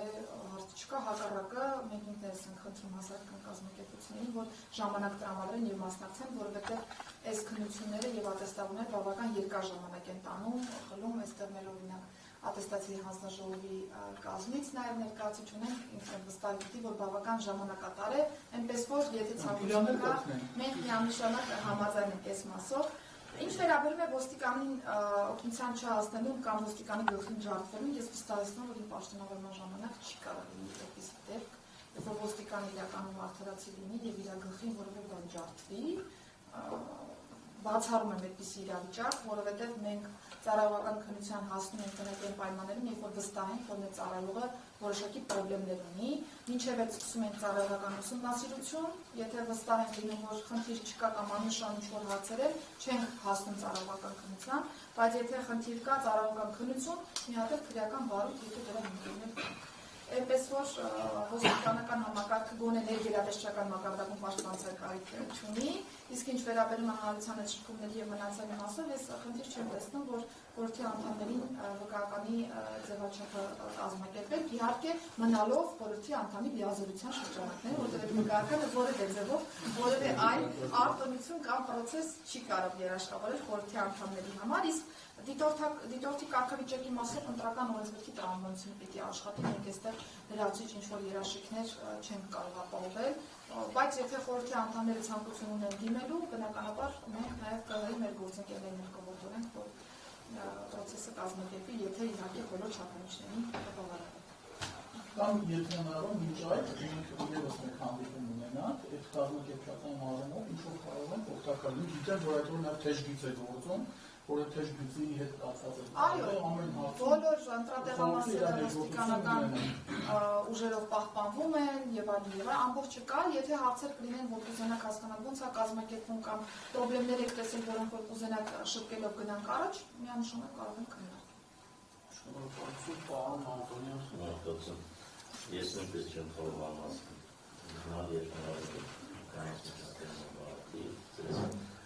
Ապիրի գործընկերներն ապտել ընտանեկան երջանկություն և մասնագիտական շրջաններ նախարարությունն արարազանիցների գերեզրացնում փորձում օգտակարներ օրինակ պարտի վերնակարգման տեսանկյունից այստեղ առաջարկներ, եթե ձևաչափը թույլ տա հետական նիստերի ժամանակ կարող են ներկայացնել մեր պատկերացումները վերնակարգելու ոչ միայն հարաբերական փոխադրամիջոցները զարգացնելու առումով, այլ առհասարակ տեխնիկայի երթականությունը, որը խիստ անհրաժեշտ է ոչ միայն կենտրոն վարչական շրջանը վերնախապելու, այլ առհասարակ Երևան քաղաքը։ Միևնույն ժամանակ չկարողացա անմասնանալ դիտավորել մարդասպանությունների այս թեմային։ Չեմ ուզում անդառնալ հանգամանքին, որ ինքս գիտեք անցել եմ ապրոց և ճանապարհով, շատ լավ պատկերացնում եք ամենիչը, այնուամենայնիվ թույլ տվեք բարձրացնել իմ ոչ մասնագիտական տարածքի այս մասով, որտեղ ինքս իրավաբան չեմ, բայց որպես Հայաստանի Հանրապետության քաղաքացի ունեմ մտահոգություն, չնայած որ դուք ասում եք, որ 50 մահվան երկու իրականություն ունենք, ինչքան էլ որ համեմատական պատրող տոկոսները նվազել են միանշանակ սիտուացիոն աշխատանքի հարցում, այնուամենայնիվ 3-4 տոկոսը չի բերում 10-20 մահի, այլ ընդհանուր բերում է 40 քանի մահի, որերի մեզ համար ամեն մի անհետ մարդու մահը մեծ սաղ է։ Ես շատ փոքրիկ օրինակ բերեմ, թեկուզ մենք կոնսուլտացիան հետ ենք շփվել, օրինակ Աբովյանի դեպքը եւ երիտասարդ տղային ճանապարհի մեջ վերնամտահարում են։ Այդ ընտանեկան 11 տարի դատապարտված է եղել իր պաշտպանելու համար։ Ես սկսեցի իմ փաստաբանների հետ խորհրդակցել, իրենք ինձ ասում են դե մեղմացուցիչ հանգամանքներ կան եւ այլն։ Ասում են ինչ մեղմացուցիչ հանգամանք կարող է լինել մարդ սպանելու գործում։ Հոգեկան խանգարվածություն, չգիտեմ, մյուս, ես կարծում եմ որևէ մեղմացուցիչ հանգամանք այս տարածքայում չի կարող լինել։ Երբ փորձեցի մի քանի երկրների փորձ ուսումնասիրել, այն երկրների, որտեղ կարելի ասել մարդասպանությունը հավասարեցված է զրոյի, ու հասկացա, որ այդտեղ իրենց քրեական օրենսգրքում չափազանց խիստ պատժամիջոցներ կան, չեմ ասում ապատիչ բնականաբար մենք քրիստոնյա որպես ազգ թեման նորանում ենք, բայց ես կարծում եմ, եթե մարդ պլանավորում է ինչ-որ մեկը սպանելու գործընթաց, դա կլինի 10 րոպե վիճաբանության ժամանակ, թե կլինի օրեր, ինչպես ինձ հետ կապված է, ես կարծում եմ, որ այդ մարդիկ պետք է իրենց ենթագիտակցության մեջ իմանան, որ եթե դիտավորան ինչ-որ մեկի կյանքը պետք է խլեն, իրենք առնվազն ցմա պետք է դատապարտվեն, առանց որևէ մեղմացուցիչ հանգամանքի, որովհետև ես վստահ եմ, որ քրեական օրենսգրքում այդ փոփոխությունները խստացումները ուզում եմ ձեզանից այդ կարծիքներ կունենալ սրա շուրջ, տարբեր հարթակներում ես բարձրացնում եմ, որ ինքը այդ քայլին դիմելուց առաջ որ առնվազն կմտածի պետք է մարդուն սպանել, որ հետո գնաց համեսնել, եթե ինքը գիտակցված այդ մարդու կյանքը կրում է տալ չունի հանգամանքները, դիտավորել, ուրեմն ինքը պատրաստ է ցմահվենալու, ես վստահ եմ, որ այս խստացումը ինքը եւ ենթագիտակցության մեջ մեր պոտենցիալ հանցագործների մոտ փոխի եւ կասկած չունեմ, որ այս նվազում կլինի մարդասպանության։ Իրենք ինքնուցե, չգիտեմ, վրեժ լուծելու համար, ինչ-որ կենսաղային ինքերով պայմանավորված, ամեն տարբեր ինքերով պայմանավորված մարդ սպանելու այդ գաղափարից, գոնե առնվազն կհրաժարվեն, եւ դիմեն այլ միջոցների, եւ իրավապահների օգնության եւ այլն։ Ուզում եմ ձեզանից այս կարծիքի իմանալ,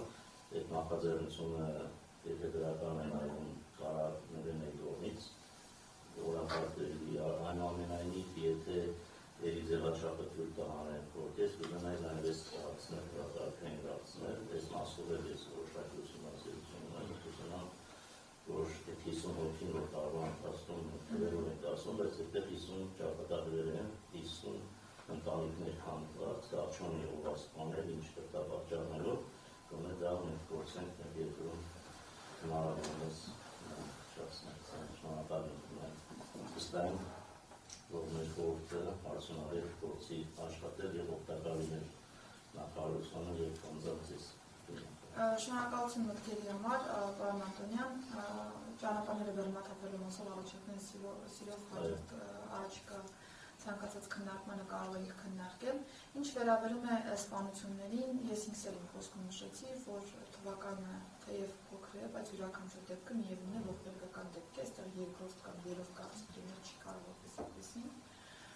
Բայց ինչ վերաբերում է քրեական օրենսգրքին, ես վստահ եմ, որ եթե դուք ավելի խորությամբ նայեք բոլոր երկրների քրեական օրենսգրքերը, կնկատեք, որ մեր քրեական օրենսգիրքը գրեթե ոչինչով սպանությունների դեպքերով չի տարբերում մնացած քրեական օրենսգրքերից, որովհետև մենք ունենք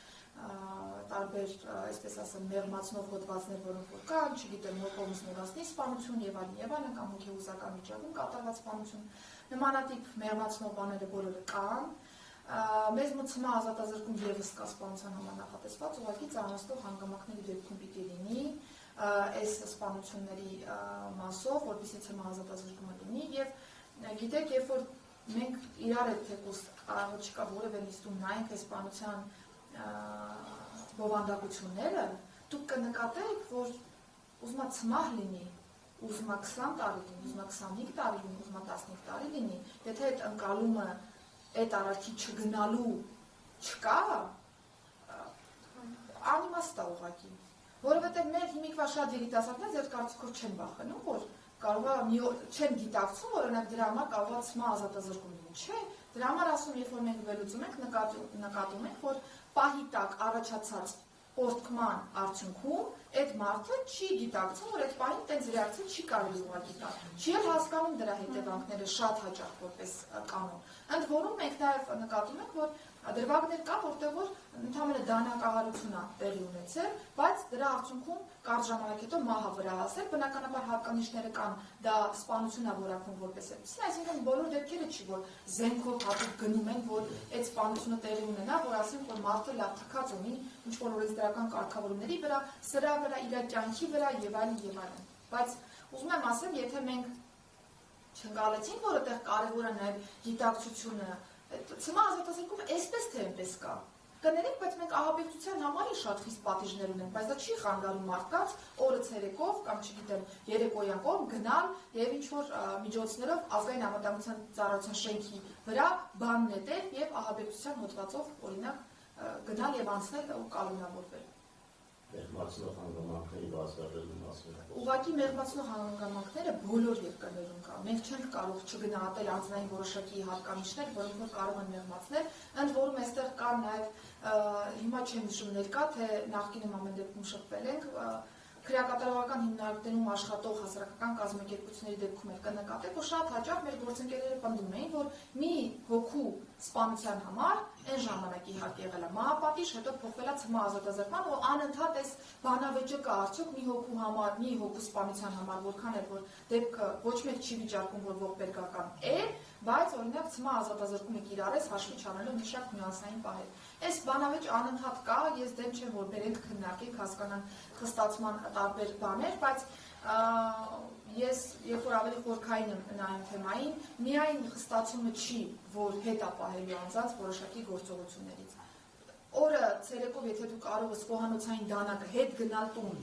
տնից խոհանոցային դանակը վերցնել ու գալ առողջությանը ծանր վնաս պատճառել, այստեղ կներեք, բայց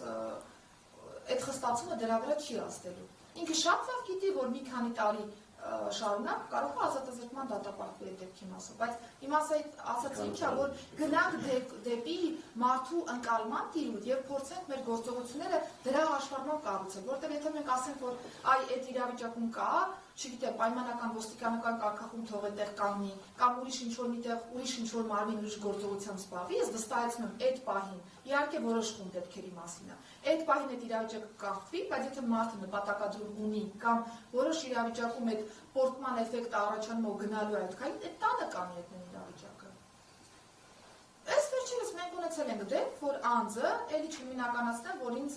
բան չանեն, որ ես այդ իրավիճակներ եւ այլն։ Անձը տանը մորը եւ հորը դանակահարել էր եւ սպանել էր, կամ անձը տանը մորը կամ հորը այլ գումարի կամ մնացյալի հիմքով էլի դանակահարել էր, սպանել էր։ Այդ մարդուն արի բացատրի, որ դու կարող ես 2 հոգու սպանության համար արդեն օրինակ գնալ ավելի խիստ պատժի արժանանալ։ Եթե մենք ավելի խորքը չգնացիկ, իհարկե ես էլ համաձայն եմ, որ ընթացիկ պետքա կոնկրետ քրեական վարույթներով շատ խիստ նաև արձագանք լինի, որ հասարակությունն էլ տեսնի եւ արագ արձագանք լինի։ Այստեղ էլ մենք խնդրեմ ունենք իրականում։ Մենք կարող ենք ասել սպանության դեպքը բացահայտված է, անձը մեղադրյալ է ներգրավված, բայց մի քանի տարի շարունակ մենք դատավարություն ունենանք, ու այդպես էլ անձը չհայտնվի քրեակատարողական հիմնարկում դատապարտյալի կարգավիճակով։ Կիսակցին, հենց այդ դեպքով կան, որ այդ տղան իմ կազմակերպության անդամ է եղել, ասեմ ձեզ, որ տղան Աբովյանի դեպքի կապված։ Ես գիտեմ, որ նաև հասարակություն են վերջին մոտիկանում, մինչև վերջին պահը, մինչև հիվանդանոցի տանել անգամ, մինչև սովորի գալ անգամ, չեն մոտիկանում։ Աբովյանի դեպքը իրականում շատ ցավալի դեպք է։ Եվ ոստիկանական աշխատանքի արտադրությանը, որովհետև այստեղ կներեք, բայց չի կարող ներում լինել, այնտեղ անգամ 2 անշապարած երեխա է, մինչև որս հոգեբանական խնդիրներ ունեն եւ չեն կարող վերականգնվել, անգամ նաև հաշվի առնենք նախկին դատապարտությունը Աշաշանը զուգարավեջում են ձեր դուքտորիցան դեպք քննարկում ունենան, քան ամենայնիվ այդ մարդիկ պոտենցիալ հանցագործներ են։ Հենց այդ նույն այդ դեպքը ինքը էլի մարդը սպանել 11 տարի անցել։ Ինքը որ իմանա այդ 11 տարի, 10 տարի հետո դուրս չի գալու, ես ոստան գոնե առնվազն ձեր ասած գիտակցության մեջ փոփոխություն կլինի։ Ինքը գիտի, որ ինչ-որ դեռ դուրս է գալու, բայց կյանքն եւ դարը փորձն ցույց է տալիս, որ այդ մարդիկ պոտենցիալ հանցագործներ են եւ իրենցից 99%-ը վերում են երկրորդ անգամ հանցագործություն անելու։ Այս վիճակագրությունները ես ունեմ նաև հաշվի առնել։ Դրանցից կարող է 1000-ից մեկը զղջի, ասի ես իզուր եմ սենց բան արել, դա կարող է 100-ից մեկը զենք, բայց այդ դերած օրինակը որնում որ սպանումը, ինքը այդ մարդն է, ինքը վնաս է մեր հասարակության համար, իրան պետք է ինչ-որ իձև ուղարկել աշխատել, ոնց է դրշում, աշխատանքային գաղորդներ, որ ինքը պետության վրա վերջ չլինի 1000 մետրներ, բայց հասարակությունից այդ կարգի հոգեկան մարդկանց ես չեմ ընդունում, իրան ներմացնենք ինչա հոգեկան անդրադարձություն ունի, բան չանենք, ինքը պոտենցիալ հանցագործան երևություն պլանալետի չեմ ուզորել։ Այստեղ ուղղակի իրավաբանությունը միշտ տարբերվում է իրական կյանքից, որովհետև հոգեկան առողջական միջակայքի հետ կապված խնդիր ունեցող անձը լիարժեք չի հասկանում իր գործողությունները։ Դրա պատճառով է, որ մեր օրենսդիրը տարբեր խումբ իրավիճակներում ավելի մեծ մոտեցում է դրսևորում կամ կիրառում անվտանգային միջոցներ, բուժում նշանակելով եւ մնացյալը նշանակելով։ Ես հասկանում եմ, որ պրակտիկորեն մենք օրինակ շուրջ 3 միլիոն բնակչության տեսանկյունից 50 դեպքի մասով մենք մտահոգվում ենք եւ պիտի մտահոգվենք։ Թեկուզ եւ քանակական առումով նորից եմ շեշտում, քիչ է, բայց յուրաքանչյուր դեպք մեզ համար շատ կարեւոր է եւ ողբերգական։ Բայց պիտի այդ 50 դեպքի մասով մենք գնանք խորքը ու հասկանանք իրական խնդիրը որտեղ է, որտեղ եթե մենք մտածեցինք, որ 3 միլիոն մարդը պոտենցիալ մարդասպանա, կներեք, բայց մեր հիմնարկներն ինչքան էլ ուզում են մեծացնենք, ոչ մի բան չի փոխվելու, հիմնարկում ավելի վատ, քրեական ենթամշակույթը շարունակելու ավելի զարգանալ, ու մենք այս մի խնդրից դուրս գանք մտնենք մի հատ ուրիշ խնդրի մեջ, որը որ շատ ավելի վտանգավոր կարող լինի։ Եվ եթե նաև պետությունների քաղաքականությունը նայենք, մի ուրիշ թևեր կա, հատկապես այս շարքում նստած անձանցից շատերը կարող են փաստել, որ մենք ասում ենք եկեք պատժողականից անցում կատարենք վերասոցիալականացման քաղաքականության, մի տարիք մարդկանց կալանքի, մի տարիք մարդկանց ազատազրկման դատապարտեք, փորձեք ավելի մեր մեթոդներով պահելով հասարակության մեջ անձին վերադարձնել հասարակություն։ Բոլորը դեռ ճիշտ բայց պիտի պետության դիրքերից մենք կարողանանք բալանսավորված մոտեցման գալ։ Այո, համաձայն եմ, դեպք կա, որտեղ որ մեր գործընկերներն կա համաձայնեն, որտեղ որ պիտի գնաս կալանքի, պիտի տանես դատապարտման, բայց շատ դեպքեր կան, օրինակ առողջությանը նույնիսկ թե միջին ծանոթության վնասի պատճառման իրավիճակներ կան, որոնք որ ոչ ինչ որ սուր իրադարձության վրա են առաջ գալիս, եթե մենք բոլորին սկսենք կալանավորել կամ բոլորին սկսենք ազատազրկման դատապարտել, մենք այդտեղ էլ լավ տեղ չենք գնա։ Կյանքի մասին է։ Ես կառաջարկեմ խնդրեմ օրակարգային Անպայման, մենք սիրով բոլոր հանցագործությունները կքննարկենք։ Գործընկերներ ժամանակը սպառում է, պարոն Սաֆարյանն էր։ Ես ձայնը կտամ կանանց հաշվի առնելով Ես խոսեմ, երկու Ես նախ առաջարկում եմ, որ մենք արձանագրենք մեր հասարակական խորհրդի նիստերը նորմալ արձանագրություն։ Երկրորդ, որ ռեգլամենտ սահմանեք խոսելու, այն առանձին ժամացույցները բավական օգտակար։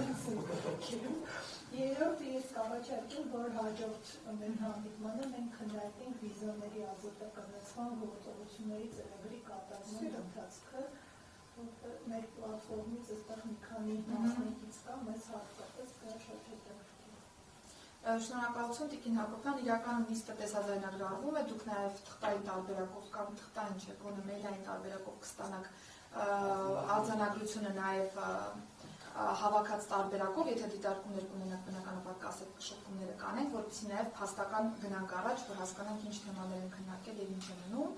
Վիզաների ազատականացման երկխոսության մասով միանշանակ առաջիկայում մենք ունենալու ենք ԵՄ հանձնակատարի այցը Հայաստանի Հանրապետություն, այսինքն առաջիկա երկու օր հետո արդեն ունենանք այցը։ Մենք փորձելու ենք այս թեման անընդհատ քննարկել, որպեսզի նաև նախ հանրային իրազեկումը ավելի մեծացնենք թեմայի շուրջ, որովհետև ընկալումներն էլ պիտի լինեն իրական եւ համապատասխան գործողությունների ծրագրին, բայց միևնույն ժամանակ այդտեղ գործողություններ կան, որի լուծումների մասով շատ օգտակար կլիներ նաև հասարակական կառույցների հետ քննարկումների իրականացումը հաշվի առնելով, որ նաև դուք համանախագահում եք պլատֆորմը, այնպես որ միանշանակ առաջիկա օրակարգում կարող ենք ներգրավել այդ հարցը եւ գնալ ավելի խորությամբ դետալների մեջ, որովհետեւ նկատենք, որ այնտեղ շատ ու շատ միջոցառումներ հենց ՆԳՆ մանդատի տրամաբանության մեջ կան, որ թեմայի վրա որ կուզանանք կենտրոնանալ, դրա վրա կենտրոնանանք, բայց շատ մեծ թեմա ունենք քննարկելու, այնպես որ միանշանակ համաձայն եմ ռեգլամենտի մասով էլ ասեմ, որ մեր առաջին հանդիպումն է դրա համար փորձել ենք հնարավորինս ազատ անել ավելի ճանաչողական մտքերի փոխանակման, բայց միանշանակ պետք է կազմակերպենք այնպես, որ օրակարգային հարցերը սպառենք, բաց չթողնելով ոչ մի կարևոր կարծիք։ Երևի թե վերջինում ես նախապես խնդրեմ մեկ րոպե։ Բայց պարոն Սաֆարյանը բան չէր ուզում ասել։ Ես ուզում եմ մեզ մաղթելի ստեղծագործ աշխատանք։ Ես արվեստի ունենալ։ Ունեի ասելիք, բայց ոչինչ ձեր ժամանակը խնայենք։ Ես նաև ուզում եմ ասել, որ ձեր առաջարկները դուք կարող եք մեր առանձնացված մեյլ ունենք, ունենք հոստին ուղարկել, մենք այդ բոլորը քննարկենք, պատասխանենք։ Շնորհակալություն Կարինե Դավթյան կանանցի ամուսնների տան հիմնադիր, ողջունում եմ գործընկերներ եւ փորձեմ ավելի հակիրճ կրկին ոստիկանության աշխատանքի մասով պիտի ասեի, բայց դեռևս չեմ խոսում իհարկե միայն էթիկայի նորմերի եւ կրկնակի զորականացման մասին, որը բավականին շատ է։ Ես այստեղ ավելի շատ ուզում եի ընդգծել, որ փոքրամասնական համայնքներում հատկապես մարզերի ոստիկանները բնություն կիրառող անձանց ավելի շատ ճանաչում են եւ այստեղ արդեն իսկ գնում է ոչ այդքան օբյեկտիվ գնահատում եւ դեպքի վարում եք։ Երկրորդը ոստիկանների հետ վերապատրաստումներ իրականացնել ենք նաեւ մենք աջակցման կենտրոններս, որը նախարարության կողմից նաեւ արդեն լիցենզավորված կազմակերպություններ են, եւ այստեղ մեր նախաձեռնությամբ եւ ռեսուրսներով իրականացրել ենք թերևս նկատում եմ բավականին շատ աշխատանք եւ առաջարկում էի միանգամից, որ նախարարության նախաձեռնությամբ եւ շարունակական լինեն ոչ ֆորմալ վերապատրաստումների կոնկրետ ընտանեկան բնության ենթարկված անձանց մասով եւ առաջարկում եմ երկրորդը ոստիկանության աշխատանքը որպես արձագանքողի տրանսֆորմացնենք ավելի շատ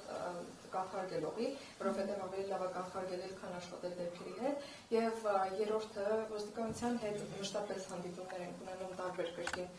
համայնքներում եւ այստեղ մշտապես իրենք խնդիր ունեն օրինակ բնություն կիրառող անձի կողմից երբ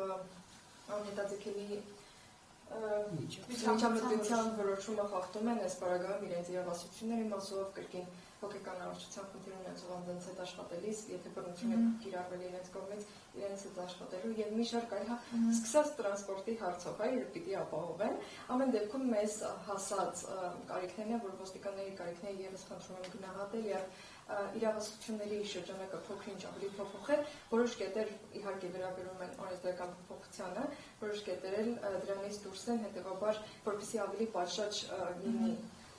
աշխատանքները, ես առաջարկում եմ այս 3 առաջարկները եւ աջակցում ենք կենտրոնային ներգրավել, որպեսզի ավելի պրակտիկ լինի վերապատրաստումը եւ ավելի շարունակական։ Շնորհակալություն փոխեցիք։ Շնորհակալություն Տիկին Դավթյան, իրականում մենք անցած տարվա կտրվածքով 1800 համայնքային ոստիկանի հատուկ վերապատրաստում ենք արել, բայց այն բազային կտորով, այսինքն ինչա կարելի անել, ինչ չի կարելի անել, որովհետև ուզում ենք 0-ից նորից թարմացնենք այս ամբողջը, իհարկե մի կողմ չթողնելով այն լավ վերապատրաստումներ, որոնք որ եղել են մինչև այդ պահը, բայց կարիք կա ոնց որ նոր էջից նաև որոշակի նոր ստանդարտով մեր ծառաներին կրթել այս մասով, բոլոր պրոբլեմներին հաջատեղակ են բնականաբար, մի մասը հասցեագրել ենք, մի մասը դեռ շարունակել ենք հասցեագրել, որ կարողանանք լուծել, բայց ուզում եմ, որ մենք արձագանքողից կանխարգելողի դառնալու տրանսֆորմացիայի կտորով ավելի խորքային քննարկում անենք եւ հասկանանք, թե ինչ է ակնկալվում, որովհետեւ շատ հաճախ մենք այդտենց ընդհանրական ասում ենք, եկեք դառնանք կանխարգելող, քան թե դեպքի հետևից գնացող, բայց պրակտիկորեն երբ որ ուզում ես մտնես հասկանաս ոստիկանը ինչ անի այդ իրավիճակում, որոշ դրվագներում հասկանում ես ինչ պիտի անի, որոշ դրվագներում չես հասկանում ինչ պիտի անի, որովհետեւ մենք վերջերս նաեւ սոցիալական ոլորտի քաղաքականություն ենք փոխել, ասում ենք ոստիկան դու տուն մի գնա, եթե խնդրեմ չկա։ Թող միասնական սոցիալական ծառայությունը գնա, ինքը ռիսկի կարիքի գնահատում անի, բայց հենց ինչ որ մի իրավիճակ առաջանում, մենք ասում ենք ոստիկանի չկա։ Ես ուզում եմ, որ մենք